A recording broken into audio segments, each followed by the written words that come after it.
Welcome everyone, this is my first video में मैं सिखाऊंगा basics of excel. Excel work कैसे करता है, क्या क्या चीजें होती हैं जो आगे हमें यूज होंगी। सपोज किसी वीडियो में मैं बोलूंगा ट्रू की वैल्यू 1 होती है, फॉल्स की वैल्यू 0 होती है, बुलियन वैल्यूज क्या होती हैं एक्सेल में, कैसे यूज होता है उसका। तो बेसिकली आज थोड़ी बेसिक्स वाला पार्ट ही रहेगा, ज्यादा कुछ नहीं होगा उसमें। सिंपल समझाऊंगा कि एक्सेल वर्क कैसे करता है। विदाउट वेस्टिंग एनी टाइम सीधे चलते हैं स्क्रीन पर। This is our excel sheet, जिसमें अगर मैं देखूँ तो बहुत सारे कॉलम्स होते हैं। जैसे मैं एक एक कॉलम सेलेक्ट कर रहा हूँ, ये कॉलम है, ये कॉलम है, ए बी सी डी, ये सारे कॉलम्स हो गए। इसी तरह कुछ रोज होती हैं, जैसे ये रो हो गई दो, ये row number 5, row number 8, row number 11। ठीक है। तो हर रोज और कॉलम्स जहां पर इंटरसेक्ट करती हैं, सपोज ये रो और ये कॉलम जहां पर इंटरसेक्ट कर रही हैं, कौन सा सेल है, C11। मैंने क्या बोला, C11। वो है हमारा, ये जो स्पेस दिख रहा है जहां पर ज्यादा डार्कर है, ये वाली इस पोजीशन की लोकेशन होती है C11। C11 नाम कैसे पड़ा, column number C, row number 11। ठीक है। इस तरह से हर सेल को एक लोकेशन होती है, जैसे ये C11 हो गया, ये हो गया E2, ये हो गया A2, ये हो गया C6।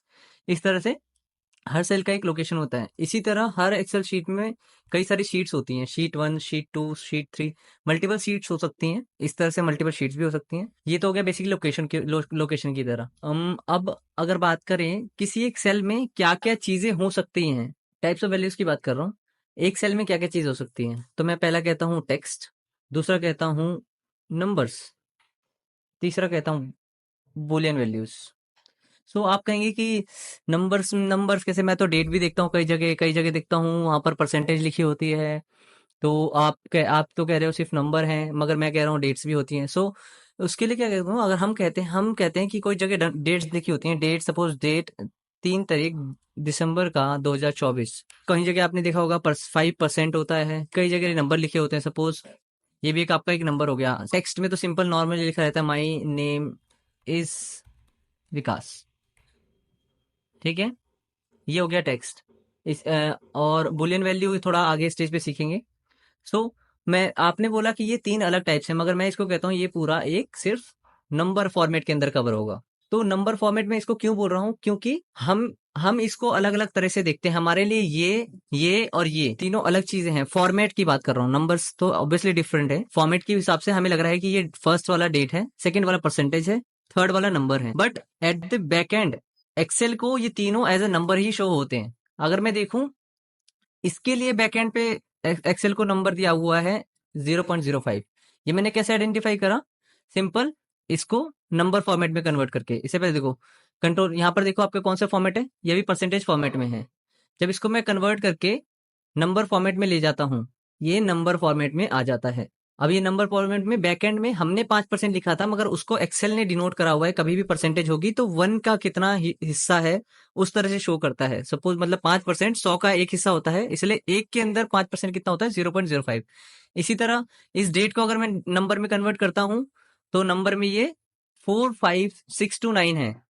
अब ये कैसे आया 45629, इसके लिए भी पीछे एक स्टोरी है। कैसे, आप एक लिखोगे, दो लिखोगे, तीन लिखोगे, और अगर मैं इसको सेम चीज को, इन तीनों को अगर कन्वर्ट कर दूं डेट में, जनरल है, अभी जनरल फॉर्मेट है। अगर मैं इसको डेट में कन्वर्ट करता हूँ, शॉर्ट डेट में, तो इसने एक डेट बनाई है 1 जनवरी, 2 जनवरी, 3 जनवरी, 1900। तो बेसिकली एक्सेल को ऐसे ऐसे फॉर्मेट किया हुआ है कि आपकी डेट से स्टार्ट होती है 1 जनवरी 1900 से, और हर एक दिन के लिए एक एक डेट बढ़ता है। तो अगर मैं इसको, हमने स्टार्टिंग में लिखा था ना 3 दिसंबर, अगर इसको मैं डेट फॉर्मेट में कन्वर्ट कर देता हूँ, होता शॉर्ट डेट। शॉर्ट डेट में कैसे लिखा है इसने, 3/12/2024। अब ये ऐसे आया कैसे होगा, इसने एक एक दिन ऐड करके 1 जनवरी 1900 से 45,000 दिन जब ऐड हुए होंगे, जो कि हमने हमने निकाला था ना नंबर्स में। नंबर में कितना था, 45,000, यानी वो एक एक दिन ऐड करके 45,000 दिन क्रॉस हो चुके हैं इस डेट तक आने के लिए। मतलब 3 दिसंबर 2024 आने के लिए 1 जनवरी 1900 से 45,000 दिन क्रॉस हो चुके हैं। अगर मैं आपसे पूछूं, अगर मैं सपोज लिखता हूं 29, अगर मैं इसको कन्वर्ट करूं शॉर्ट डेट में, तो आंसर हमारा क्या आना चाहिए। जब एक के लिए 1 जनवरी है, दो के लिए 2 जनवरी है, तीन के लिए 3 जनवरी है, तो 29 के लिए क्या होगा, एक एक दिन बढ़ा के 29 जनवरी 1900। शॉर्ट डेट हम समझ गए, 19 जनवरी 1900। सपोज अगर मैं अब लिखूं 32, 32 लिख के एंटर करता हूं, ये नंबर है, मगर अगर इसको मैं डेट फॉर्मेट में कन्वर्ट करता हूँ, शॉर्ट डेट, तो ये 1 फरवरी 1900 हो गया, मतलब 31 डेज जनवरी की, और अगला दिन पहुंच गया फेब में।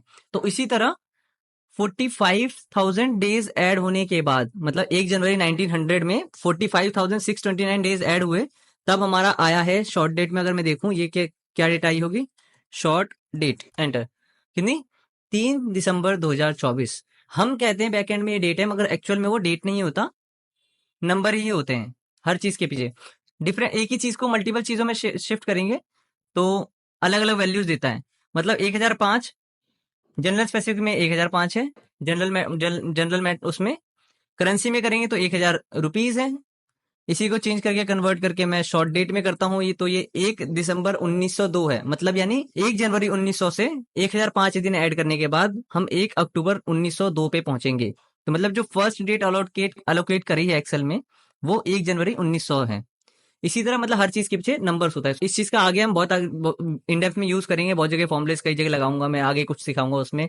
इन चीज इस थ्योरी का यूज करूंगा कि बैकएंड में नंबर ही होते हैं। और तीसरा मैं बता रहा था बुलियन वैल्यूज।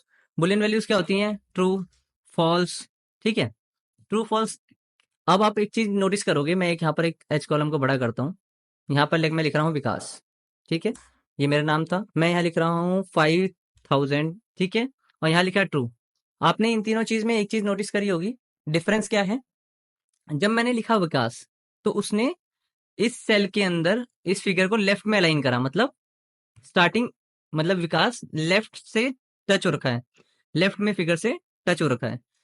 मगर जब मैंने नंबर लिखा तो वो राइट से टच हो रखा है, यहाँ पर इस साइड टच हो रखा है। मगर जब मैंने लिखा ट्रू, तो ट्रू ना बीच ना लेफ्ट में गया ना राइट में गया, वो सेंटर में रुका रहा। क्योंकि एक्सेल में बाय डिफॉल्ट फॉर्मेटिंग होती है, इसे बोलते हैं डिफॉल्ट अलाइनमेंट, ठीक है। डिफॉल्ट अलाइनमेंट क्या करिए, टेक्स्ट के लिए लेफ्ट, नंबर्स के लिए राइट, और बुलियन वैल्यूज के लिए सेंटर, लेफ्ट राइट सेंटर। तो अब हम कभी भी देखेंगे किसी सेल के अंदर कोई फिगर है, तो उसका हम उससे आइडेंटिफाई कर पाएंगे कि वो बुलियन वैल्यू है या टेक्स्ट है या नंबर है। जैसे डेट पे वो लिख दिया, टाइम भी लिखते हैं हम, टाइम कैसे लिखते हैं, 12 बजे, और इसको कन्वर्ट करता है नंबर में, तो इसने 0.5 करा। सो यहाँ पर एक चीज समझते हैं, नंबर्स को कैसे बाइफरकेट होता है। जैसे मैंने बताया हर दिन के लिए एक नंबर है, तो हर दिन में कितने घंटे होते हैं, 24 घंटे। तो एक नंबर को डिस्ट्रीब्यूट करा है 24 पार्ट्स में, हर एक घंटे को 24 पार्ट्स में डिस्ट्रीब्यूट कर दिया। मतलब अगर एक घंटे के लिए 1/24 होता है, यानी हमने अभी 12 बजे बजाया, तो दिन के 12 बजने के लिए उन्होंने 0.5 दिया, यानी मतलब पूरे दिन का आधा हिस्सा। अगर मैं सुबह के 6 बजे बोलता, तो वो पूरे दिन का 1/4 पार्ट होता, यानी 0.25। इसको देख भी लेते हैं, मैं लिख रहा हूँ 6 बजे के 0 मिनट, मतलब ये सुबह के 6 बजे की बात हो रही है। सुबह के 6 बजे को जब मैं कन्वर्ट करता हूँ नंबर में, 0.25 आता है, यानी सुबह के 6 बजे के लिए 0.25 आता है। 0.25 कैसे आया, पूरे दिन का 1/4 हिस्सा। इसी हिसाब से मैं अगर आपसे पूछूं कि वर्ड से, अगर मैं तुमसे पूछता हूँ कि मुझे शाम के 6 बजे का अगर मैं कन्वर्ट करता हूँ, तो इसका आंसर क्या होगा, ये आप कमेंट बॉक्स में डालेंगे। अगर मैं इसको कन्वर्ट करता हूँ नंबर फॉर्मेट में, तो इसका आंसर क्या होगा, ये आपको कमेंट करना है इस वीडियो के लिए। सो ये सारी चीजें थी जो बेसिक थी, मुझे लगता है कि मतलब हमें एक्सेल को समझने के लिए जरूरी चाहिए होता है। बाकी धीरे धीरे सीखते रहेंगे आगे, और भी वीडियोज आएंगी। ये बेसिक था, आगे की मिलते हैं, बाकी बाय बाय।